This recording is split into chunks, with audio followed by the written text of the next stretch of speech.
So we are an accredited thinking school, and so we have a range of tools that are well embedded throughout the teaching and learning in Llangwyn Life, but we're going to focus on the thinking hats today. If you're not familiar with the thinking hats, it's a whole school approach that we use them throughout the school. We've got the green hat to start with there, which is your creative hat. It could be for new ideas, new possibilities, so it fits really well into science when you're looking for solutions to any problems that might come up or any new ideas you want them to come up with. You've got your feelings hat, where they think about their thoughts and opinions.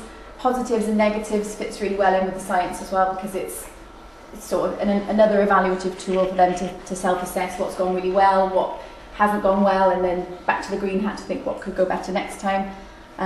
Facts, you've got your white hat for gathering information, and then the boss hat is quite good for group work, about deciding who does what and why.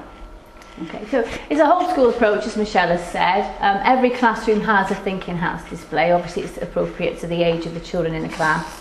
I'm in nursery, so I have the lovely job of introducing metacognition to 3-year-olds. And it's actually not as onerous as you might think. We start with actually the white hat. I find that's the easiest one to introduce. It's really predominantly about what we know. So that's the kind of question stem we're looking at. Very much as Harv said, at the start of a topic, that's where we're going with the white hat thinking. And obviously the questions we ask and the dialogue that we generate is really useful in terms of assessment. We also, the language of thinking is really integral to the success of using the thinking hats, and certainly by the time they leave nursery I would expect them to be able to use words like know, remember, get, think, you know, in the appropriate way. So this is the white hat thinking.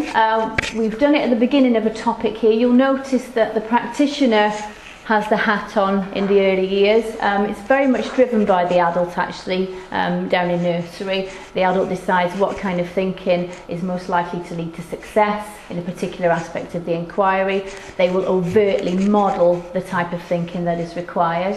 So in Key Stage 2, whereas Elaine said that the onus really is on the practitioner down in foundation phase, as they move towards definitely upper Key Stage 2, we expect the children to be able to decide what they are, what thinking they are doing and what hat they're going to be using.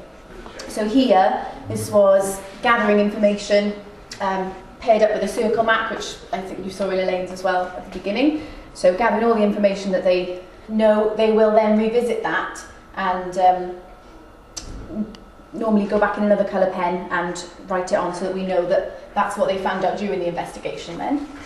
But then we will assess, we will give verbal feedback, and if we find that the child is demonstrating that particular type of thinking, they're usually given a sticker. It's not a particularly clear picture, but this is actually a child who did the Focus Science Through DT task with me last week, and it's been a little bit customised because it's got Incy Wincy wearing the thinking hats on the sticker.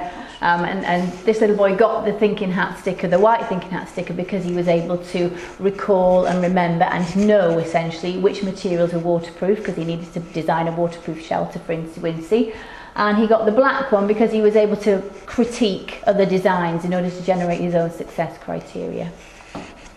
So progression really in terms of the adult-driven use of thinking skills down in science in early years right through to the end of Key Stage 2. In fact, probably early Key Stage 2, the children are able to self-identify which kinds of thinking skills are going to help them be successful in their science. And we also use thinking skills in our summative reports as well, just to give feedback to parents about where they are and where they're progressing.